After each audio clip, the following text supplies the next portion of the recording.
I remember the first time I saw Amelia's phone locked.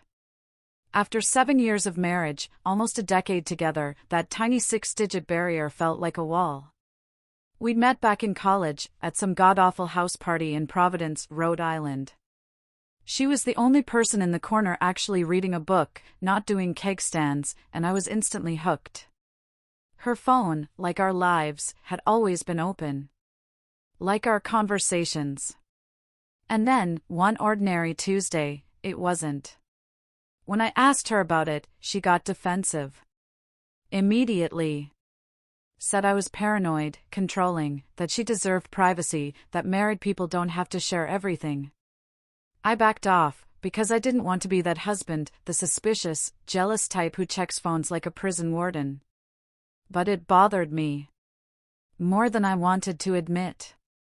See, we'd been married for 7 years at that point. Together for 9. I truly thought we were solid. While she was getting her MBA, I was building my construction consulting business from absolutely nothing. Working 18-hour days, sleeping in my truck between job sites half the time. Her parents, Brenda and Frank, never approved of me. I didn't come from money, and I worked with my hands. But Amelia always defended me back then. Always told them I'd be successful, that I was ambitious, hardworking, everything they should want for their daughter. Frank owned some finance company, and he treated me like I was the help every time I came over for dinner. But I dealt with it because I loved Amelia, and I thought she had my back. Things were actually pretty great for the first 6 years. My business took off around year 3. We bought a nice apartment, took vacations to places Brenda and Frank had to admit were impressive. I really thought we were building something real. Then, about 8 months before that Christmas dinner, little things started changing. Small shifts that made my stomach hurt, but I couldn't quite put my finger on them. After the phone password, came the girls' nights. She'd always gone out with friends, once or twice a month, and I never thought anything of it. But suddenly, it was every Friday and Saturday night. Sometimes not coming home until 3 or 4 in the morning. She'd say she was staying at her friend Chloe's place because she'd had too much to drink and didn't want to drive, which seemed responsible enough. But then I'd smell her hair when she came home. No alcohol, no bar smoke. Nothing but expensive hotel soap and shampoo that definitely wasn't from Chloe's apartment. When I pointed this out, she got angry. Told me I was being ridiculous, inventing problems. Then she'd flip it around, her voice taking on this tone, "You trust me, don't you?" It made me feel like a bad husband for even asking. Then the financial stuff started. On our joint credit card. Hotels downtown. Nice ones, too, the kind that run $200 a night minimum. Fancy restaurants I'd never been to with her. Expensive wine bars. Room service charges at 11 at night. When I asked, she had explanations ready immediately, almost rehearsed. Work conferences she'd forgotten to mention. Client dinners her company would reimburse. Wine bars where Chloe supposedly loved to go. Every single explanation was technically possible, technically reasonable. But all of them together felt like a wall of lies, stacked so high I couldn't see over it anymore. Our relationship at home started deteriorating fast. From having conversations every night, we barely spoke. Only to coordinate schedules, or argue about trash. Intimacy completely disappeared. When I tried to talk, she'd say she was stressed from work, tired from her social life, exhausted from dealing with my constant suspicion. Everything became my fault. Every problem was because I wasn't supportive enough, wasn't giving her space, wasn't trusting her like a good husband should. The gaslighting got so intense, I started questioning my own sanity. Was I really just paranoid? But then I noticed something that made all the pieces click together in the worst possible way. Her sister Olivia's husband, Leo, started acting really weird around me at family gatherings. Avoiding eye contact, leaving rooms when I entered. Leo worked in corporate real estate, and he'd always been friendly before. Asked about my business, treated me like a human being. unlike the rest of her family. Now? He could barely look at me. And when he did, there was this guilty expression on his face that made my blood run cold. I started thinking about timelines. Amelia's weird behavior started right around the time Olivia and Leo had moved back to Providence after living in Philadelphia for 3 years. I didn't want to believe what I was thinking. It was too horrible, too cliché, too much like a bad TV movie. But I couldn't stop. Couldn't stop adding up all the little details that suddenly made terrible sense through this new lens. So, I did something I'd never done in 7 years of marriage. I called my buddy Marcus, who runs a private investigation company, and asked him to follow Amelia for a weekend. Just to see where she really went during these girls' nights. Marcus owed me a favor from when I'd helped him renovate his office building for basically cost. He agreed to do it quietly, without asking too many questions. That first weekend of surveillance changed everything. Marcus sent me photos Sunday morning. I felt like someone had punched a hole through my chest, ripped my heart out with their bare hands. Amelia's car was parked at the Grand Hyatt downtown Friday night and didn't leave until Saturday afternoon. Leo's car was 3 spots away. Marcus had photos of them entering the hotel together at 9 p.m., holding hands, laughing like they were on a honeymoon. Photos of them leaving together the next morning, her wearing the same clothes, him with his arm around her waist. More photos from Saturday night at an expensive Italian restaurant I'd always wanted to take her to, but she'd said was too pricey. And then more photos of them going back to the same hotel for round 2. I sat in my truck in the Lowe's parking lot, staring at those photos for probably an hour. My entire life, revealed as a lie. This wasn't a one-time mistake, or a drunken hookup. This was systematic. Planned. Ongoing. My wife of 7 years, having a full-blown affair with her own sister's husband. Betraying not just me, but her entire family. And based on how comfortable they looked, how natural their body language seemed, this had been going on for months at minimum. I told Marcus to keep following them. I needed to know exactly how deep this went. Over the next month, the evidence piled up like a prosecutor's dream case. Every single weekend, same pattern, same hotels, same routine. Then Marcus found something even worse while digging into Leo's finances. Turns out, Leo had been using his corporate credit card to pay for a lot of these hotels and dinners.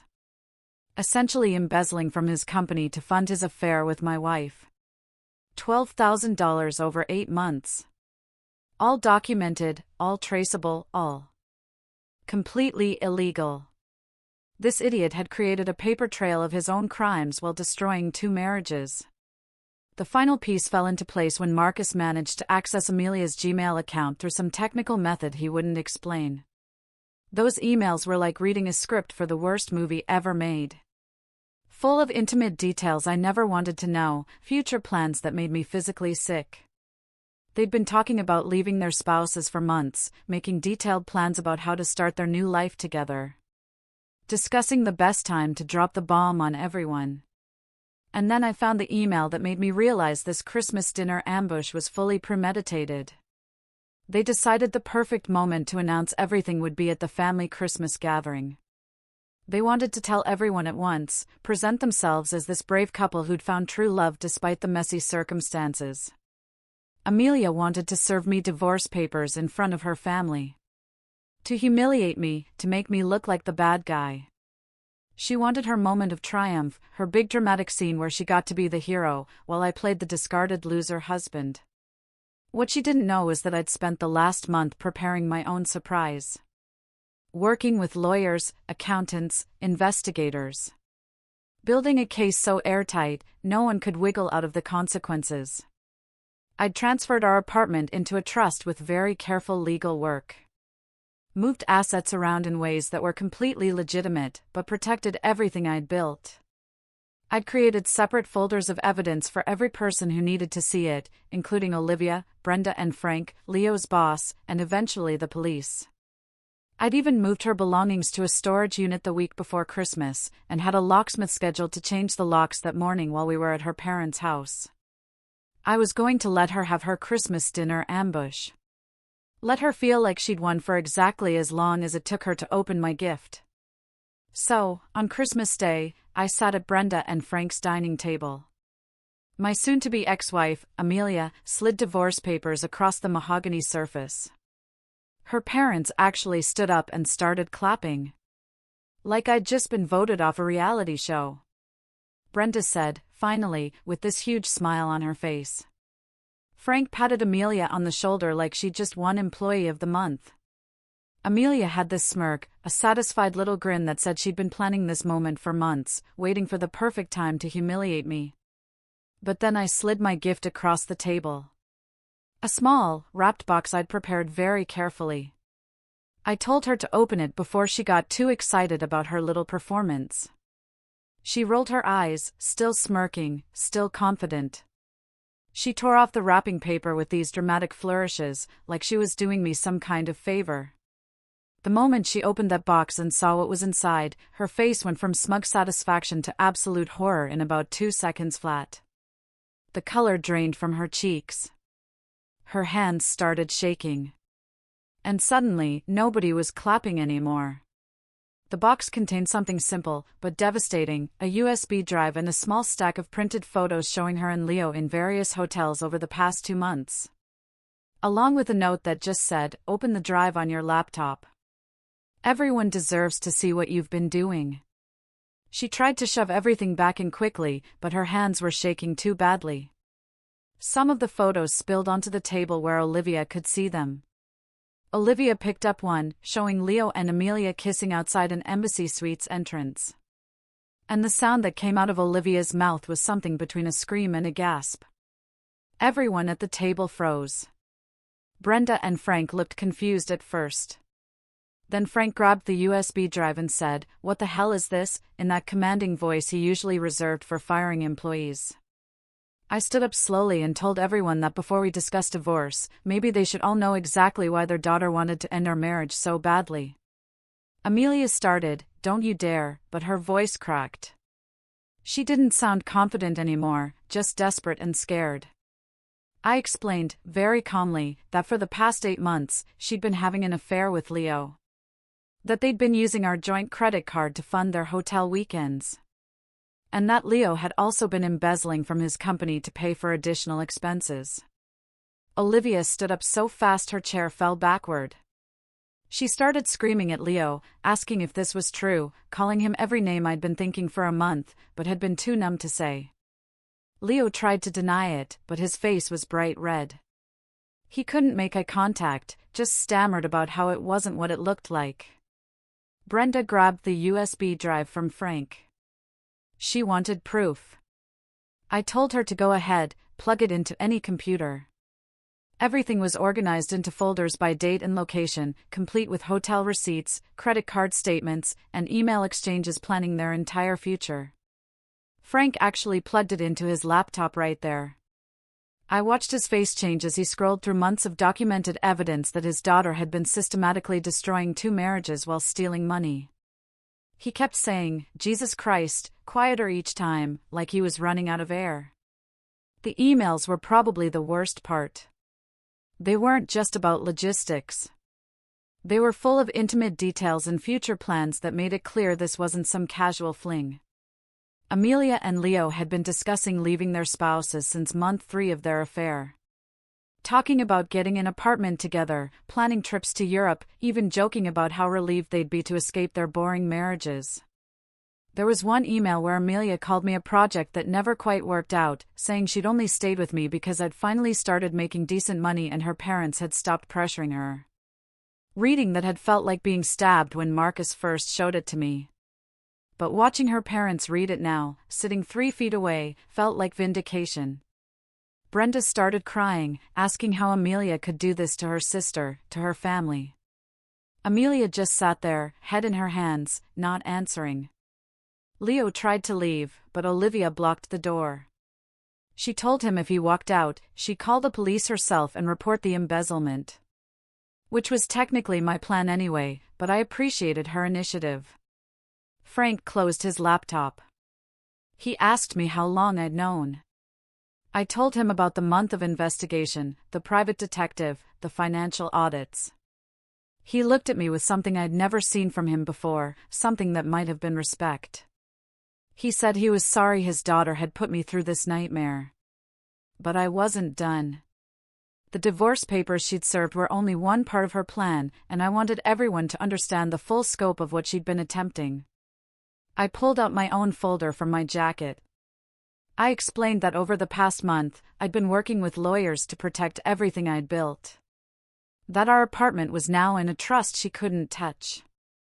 Our joint accounts had been legally separated, with her signature on documents she'd signed without reading carefully. My business was under an LLC structure that excluded her completely. Every single asset I'd worked for was protected. And the best part? She'd helped me do it, by signing papers I told her were routine business documents that needed spousal signatures. Her face went even paler. Frank actually laughed, a short, bitter sound, and said, "He outplayed you completely." Then I told them about Leo's embezzlement. Showed them the evidence Marcus had compiled, $12,000 in corporate funds used for personal expenses, all documented with receipts and credit card statements. I explained I'd already sent this information to Leo's boss and the company's legal department, and that criminal charges would likely be filed within the week. Leo started crying. Actual tears. Saying he'd pay it all back, begging me not to destroy his life over a mistake. I looked at him and said, "You destroyed your own life the first time you took my wife to a hotel on your company's dime." Olivia announced right there that she was filing for divorce, taking their daughter to stay with her parents until she found her own place. Brenda immediately said that wouldn't be possible, because they weren't supporting this mess. The whole family dynamic I'd watched for 9 years shattered in about 15 minutes. Everyone turning on each other, blame flying. Amelia sobbing, trying to explain they'd fallen in love.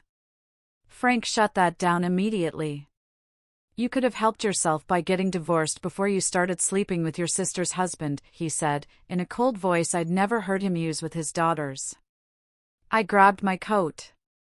I told everyone I was leaving, that my lawyer would be in touch with Amelia about the divorce proceedings, and that I'd be filing a countersuit for adultery and financial damages that would make her initial paperwork look like a joke. Amelia tried to stop me as I walked toward the door, grabbing my arm, saying we needed to talk privately, that I didn't understand the whole situation. I pulled my arm away. "I understand that you wanted to humiliate me in front of your family today," I said. "But instead, you humiliated yourself in front of everyone who matters. And that's something you're going to have to live with forever." Brenda was still crying. Frank was yelling at Leo. Olivia was on the phone, presumably calling a divorce lawyer. And Amelia just stood there, in the middle of all this chaos she'd created, looking small and lost. I walked up to my truck and sat there for a minute, watching through the window as the family continued imploding without me. My phone started buzzing with texts from Amelia, begging me to come back inside, saying she'd made a mistake, saying we could work through this. I blocked her number right there and drove to my apartment. Except it wasn't our apartment anymore. It was legally mine, in every way that mattered. When she eventually tried to come home later that night, all her keys didn't work. All her belongings were waiting for her in a climate-controlled storage unit I'd paid for through the end of the month. The thing about revenge is that it only feels good if you've really thought it through. If you've covered every angle and protected yourself from the fallout. I'd spent a month preparing for that exact moment. Working with 3 different lawyers to make sure everything I did was completely legal. Transferring assets in ways that couldn't be challenged in court. Building evidence files that would hold up under any scrutiny. Amelia had spent 8 months thinking she was so clever, planning her big Christmas announcement, probably fantasizing about how free she'd feel once she finally escaped our marriage. What she didn't understand was that I'd been 3 steps ahead of her the entire time. And now she was standing in the wreckage of her own life with nobody left to blame but herself. The best part was knowing that this was just the beginning. The legal proceedings, the criminal charges, the social fallout, all still coming. Every single consequence was something she'd earned through her own choices. The divorce proceedings started in early January, about 2 weeks after Christmas. It turned into exactly the nightmare Amelia had been trying to avoid by ambushing me first. My lawyer filed a countersuit citing adultery with documented evidence, financial infidelity, and intentional infliction of emotional distress, which is apparently a real legal thing you can sue for in our state. Her lawyer tried to argue for a standard 50-50 split of assets, but my attorney just kept stacking evidence folders on the table during mediation until her side basically gave up trying to claim she deserved anything. The judge took one look at the timeline of her affair, the financial records showing how she'd spent her money on hotels with another man, and the emails discussing how to manipulate the divorce announcement for maximum impact. They decided that equitable distribution wasn't going to apply. The divorce was finalized 6 months later, in July. I kept the apartment, the car, my business, and our joint savings. She walked away with her personal belongings and about $15,000 in credit card debt she'd racked up during those 8 months of affair expenses. Leo's situation got even worse, somehow. Which I didn't think was possible. But corporate America doesn't mess around with embezzlement. His company fired him 3 days after I sent them the evidence.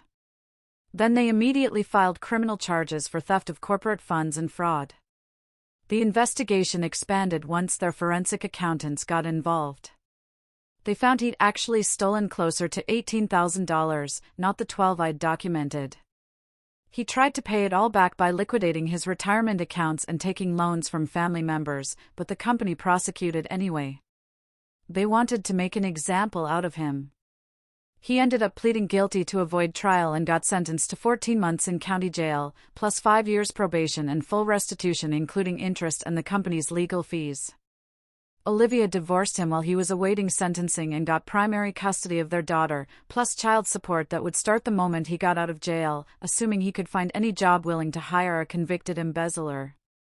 Amelia's life fell apart in stages that were almost poetic to watch from a distance. First, she lost her job at the marketing firm where she'd worked for 6 years.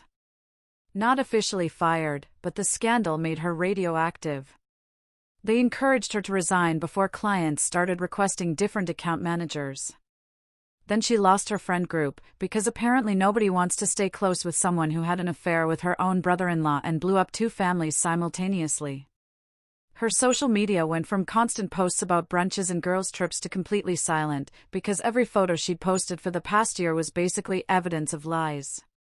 She moved back into her childhood bedroom at Brenda and Frank's house because she couldn't afford rent anywhere decent on unemployment benefits. And her parents made it clear she wasn't welcome to stay long-term. The financial destruction was probably the most satisfying part for me, because money was always how her family measured success and worth. She'd spent years looking down on my working-class background while enjoying the lifestyle my business provided. And now she was broken away her family found absolutely shameful. Her parents had to take out a loan to pay for her divorce attorney because she'd burned through her savings on affair expenses and had nothing left for legal defense. They made her pay them back by working at Frank's company, doing data entry for $13 an hour, which was apparently the only job he could give her without his other employees quitting in protest. Olivia wouldn't speak to her at all, wouldn't let her see her niece, blocked her on every platform, and told everyone at Brenda's book club exactly what had happened. So, the whole social circle knew the details. My business actually grew during this period. Apparently, people love supporting a small business owner who got publicly betrayed and handled it with class. The story got around through my network of contractors and clients, always framed as, this guy's wife cheated on him with her sister's husband, and he completely outmaneuvered her legally. I got referrals from people who'd never used my services, but who wanted to support me. Got invited to networking events by guys who respected how I'd handled the situation. Even got featured in a local business magazine article about entrepreneurs who'd overcome personal adversity. Everything she tried to take from me ended up making me stronger, while everything she tried to build for herself crumbled into nothing. About 4 months after the divorce was finalized, in November, I ran into her at Lowe's. I was picking up materials for a renovation project. She looked terrible. in ways that went beyond just not wearing makeup or having her hair done. She looked defeated and exhausted, like someone who'd been running on fumes for months. She tried to approach me in the parking lot. I immediately told her we had nothing to discuss, that our lawyers could communicate if there were any legal issues remaining. She started crying right there, between the cars, and said she'd made the biggest mistake of her life. That she'd thrown away something real for something that was never going to work. That she understood now what she'd lost. I just looked at her. "You didn't lose anything," I said. "You deliberately destroyed it because you thought you'd found something better. And now you get to live with that choice forever." She asked if there was any chance we could talk, maybe get coffee, maybe work toward forgiveness, even if we couldn't work toward reconciliation. I told her I'd forgiven her months ago, because holding on to anger was just hurting myself. But forgiveness didn't mean I wanted her in my life in any capacity. She kept saying she'd changed, that she'd learned from this experience, that she was going to therapy. I believed her, probably. But I also didn't care, because her personal growth journey wasn't my responsibility anymore. I told her, I spent 7 years loving someone who turned out to be a character you were playing. And I'm not interested in meeting whoever you actually are underneath that performance.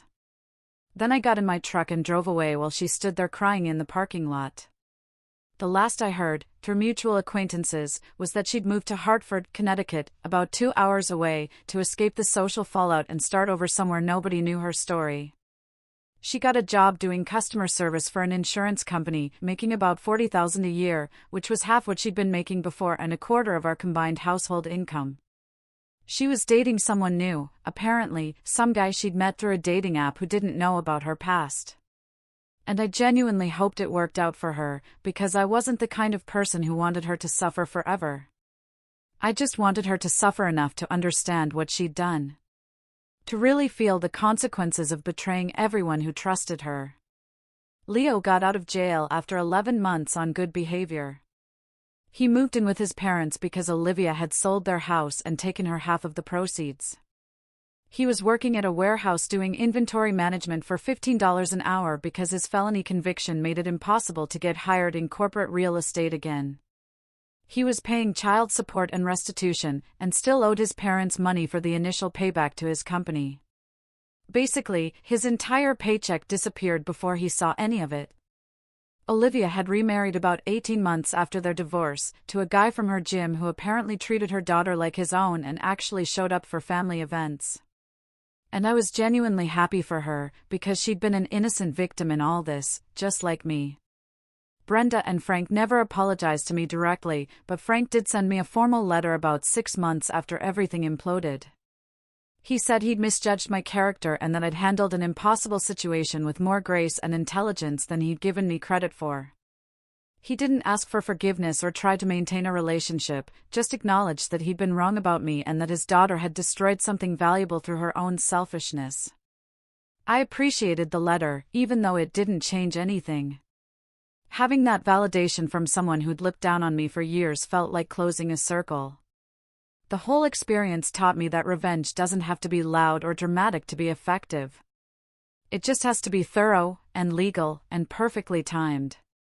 Amelia had wanted her big dramatic moment at Christmas dinner, where she got to be the hero of her own story.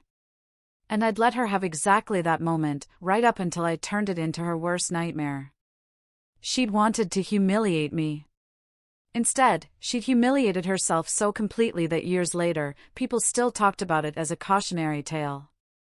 She'd wanted to start fresh with Leo, and instead she'd ended up alone and broke and socially destroyed, while he sat in jail paying for both their mistakes. I moved on. Eventually started dating again, met someone who actually appreciated what I'd built and who didn't see my background as something to overcome. My business kept growing. My apartment appreciated in value. My life got better in ways I couldn't have imagined while I was sitting in that Lowe's parking lot, looking at evidence photos and feeling like my world had ended. Sometimes I still think about that Christmas dinner. How perfectly everything had gone according to my plan. How her face had looked when she opened that box and realized she'd been outmaneuvered completely. Those thoughts don't make me angry anymore. They just make me grateful that I'd had the sense to protect myself, and the patience to let her destroy herself. She wanted to end our marriage on her terms, but in the end, she'd ended it on mine. And that made all the difference. What do you think was the biggest mistake Amelia made?